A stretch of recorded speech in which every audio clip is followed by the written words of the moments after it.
maganda. Alright, so Satisfied. sarap. Shoutout sa Treskillion ng sa BCC. What's up guys, this is Marjo Accessories and Mufflers at meron nga tayo ditong Yamaha Sniper 150 at dinayo pa tayo all the way from Batangas City para sa ating mga muffler.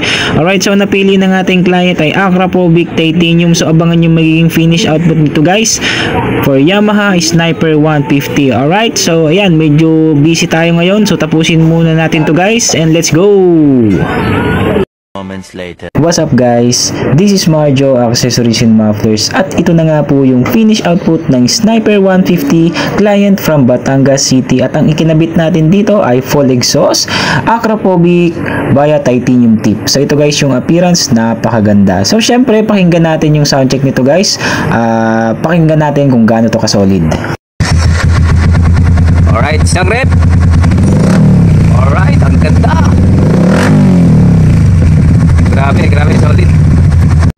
So narinig nyo naman guys, walang silencer yan. Kung gusto nyong tahimik, ikabit nyo lang po yung silencer. Included na po yan sa product. Alright? So yung client natin ay from Batangas City, dumayo pa dito sa Santa Rosa, Laguna para sa ating muffler. So syempre, pakinggan natin yung mga masasabi niya at kung may mga shoutout siya guys. Okay? So ito na guys, interview natin si sir. Magandang hapon. So ano pong pangalan na sir? Vincent po. So si Sir Vincent. Bali sir, si sir ay taga Batangas, no? Opo. Alright, saan po sa Batangas sir? Dumantay, Batangas City. So shoutout sa mga Dumantay, Batangas City, ano? Alright sir, so anong masasabi mo dun sa muffler na ikinabit natin dun sa motor mo sir? Sobrang ganda. Alright, so Satisfied. sarap.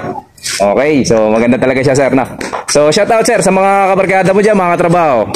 Shoutout sa Treskillion ng sa BCC. Alright, so sa BCC, Treskillion, shoutout sa inyo. So pasyal kayo dito kay Marjo Accessories and Mufflers. Alright. Guys, so base sa ating client ay solid daw tapos napakaganda. Alright, so thank you sir, ride safe and God bless. Wapow!